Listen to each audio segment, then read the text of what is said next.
আপনারা জানেন আমাদের সংসদ সদস্য সাবেক বারবারের তার প্রচেষ্টায় এই পাথরঘাটার বিশেষ করে দক্ষিণাঞ্চলের সুন্দরবনে সকল কোনো জেলে মাছ ধরতে পারতো না, তিনি কোস্টগার্ড এনেছিল। আজকে সেই কোস্টগার্ডের কারণে জেলেরা মাছ ধরতে পারতেছে এবং জেলেরা নির্ভয় এবং তার ডাকাতি ছাড়াই টুকিটাকি ছাড়া ডাকাতি ছাড়া তারা আজকে মাছ ধরতে পারছে।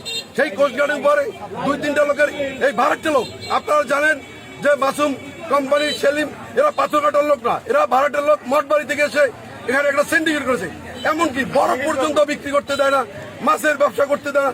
তারা কয়েকটা ট্রলিং বোট তৈরি করে সেই ট্রলিং বোটের মাধ্যমে এই মাছ ধ্বংস করে দিচ্ছে নদীতে। সেই নদীতে কোনো মানুষ, আপনারা জানেন পাথরঘাটার মানুষ জেলে, তারা এই জীবিকা নির্বাহ করে এই মাছ ধরে। দুর্ভাগ্য হলো সত্য যে এর আগে আমরা অনেক মাছ পেতাম এবং সারা বাংলাদেশের মানুষ জানতো যে পাথরঘাটা মাছের এরিয়া, কিন্তু দুর্ভাগ্য আমরা সেই মাছ পাচ্ছি না। তার কারণ হয়েছে 3-4টা লোকের কারণে কয়েকটা ট্রলিং বোট করে তারা এমনকি ডিম পর্যন্ত ধরে নিয়ে যাচ্ছে, তাই আমরা মাছ পাচ্ছি না।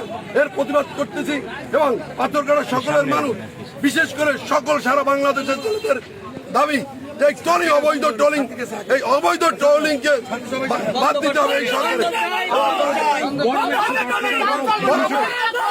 বরফের সিন্ডিকেটকে বন্ধ করতে হবে।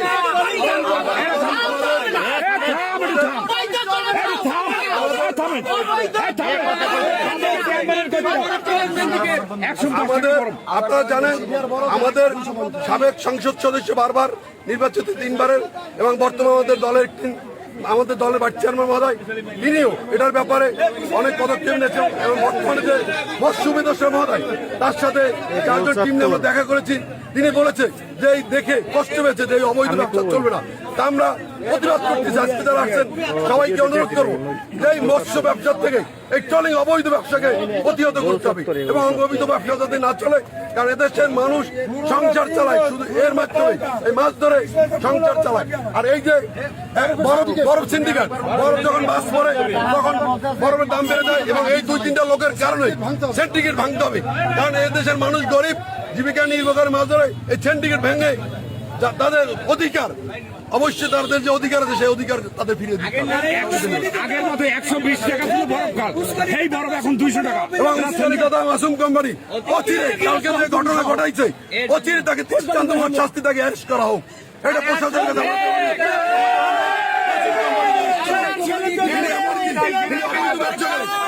ভারতের সাথে অবৈধ ব্যবসা আছে, তিনি ভারতের সাথে অবৈধ ব্যবসা করে এবং প্রশাসনের গাড়ি এবং যেটা এই সরকারের গাড়ি, এর দৃষ্টান্তমূলক বিচার আমরা চাই। আপনাদের সকল আরেকটি কথা বলি,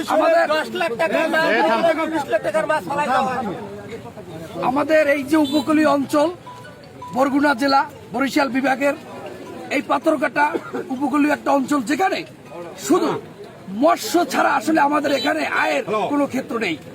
সেই হিসাবে এই মৎস্যের উপরেই আমাদের এই পাথরঘাটাটা চলে। সেইখানে আমরা ছোটকালে দেখেছি যে শত শত মাছ, হাজার লক্ষ কোটি কোটি টাকার মাছ এই বিএফডিসি বিক্রি হয়েছে, কিন্তু যখন এই একটা অবৈধ সিন্ডিকেট ঘুরে এসে জুড়ে বসে এই ট্রলিং চালান শুরু করেছে, তারপর থেকে আজকে হাহাকার শুরু হয়েছে। আমাদের পাথরঘাটার মানুষের মুখে এখন আর হাসি নাই, বিএফডিসি মাছ নাই। কারণ কি, এই ট্রলিং এমন একটি জাল যে মাছের ডিমটা পর্যন্ত তুলে নিয়ে আসে, তাতে যার কারণে আমরা আজকে এই একটা সিন্ডিকেটের কাছে জিম্মি হয়ে আছি। এই ট্রলিং এর বিগত দিনে আমরা মানববন্ধন করেছি ট্রলিং এর বিরুদ্ধে এবং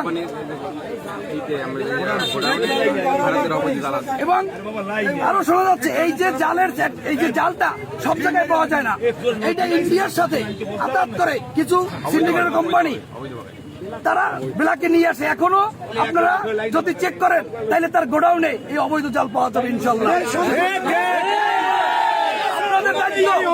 আপনাদের দায়িত্ব যতক্ষণ পর্যন্ত তার গোডাউন সিজ করা না হবে ততক্ষণ পর্যন্ত আপনারা সাধারণ মানুষ পাহারা দেবেন যাতে একটি জাল ওখান থেকে সরাতে না পারে।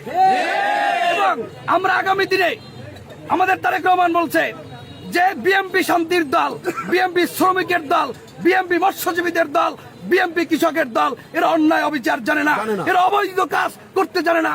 তারই প্রেক্ষাপটে আমরা এই অবৈধ কোনো কিছু এই পাথরঘাটায় চলবে না। এই টলিং ব্যবস্থা অল্পতেই সরকার, অন্তর্বর্তীকালীন সরকার উদ্যোগ না নিয়ে যদি এই টলিং বন্ধ না করে, তাইলে এই সাধারণ জেলে এই পাথরঘাটার মানুষ আন্দোলনের মাধ্যমে এই মালিকদের প্রতিহত করবে ইনশাল্লাহ। কয়েকটা লোক পাথরের ট্রলিং ব্যবসায়ী, এরা বরফ মিল করে, এরা বরফ মিল করে সিন্ডিকেট করে। আমরা আগে 100 টাকায় বরফ কিনতাম, সেই বরফ এখন 200 টাকা আমাদের কিনতে হয়। প্রশাসনের কাছে দাবি, অনতিবিলম্বে আমাদের এই বরফকে সিন্ডিকেট ভেঙে দিয়ে 100 টাকার বরফ আবার 100 টাকা আমরা যেন কিনতে পারি। আর বরফ আনার জন্য মিহির বাবুর কাছে সিলি আনতে হয়, কারণ মিহির বাবু বাগেরহাট থেকে আসছে এখানে কর্তৃত্ব চালাইতেছে। তারা আওয়ামী লীগের আমলে এই মিহির বাবু সকল সিন্ডিকেট আছে। এই সিন্ডিকেট আমি প্রশাসনের কাছে পাইকার সমিতির পক্ষ থেকে আমি এই সিন্ডিকেট কালকের ভিতরে যদি ভাঙানো হয়, তাহলে আমরা মার্কেটে মাছ কিনবো না, আমরা সকল বোঝা বন্ধ করবো। আর এই অবৈধ ট্রলিং দিয়ে খাল অবরোধ করে রাখছে, আমি প্রশাসনের কাছে দাবি রাখি অনতিবিলম্বে এখন আমাদের খালকে মুক্ত করে দেওয়া হোক।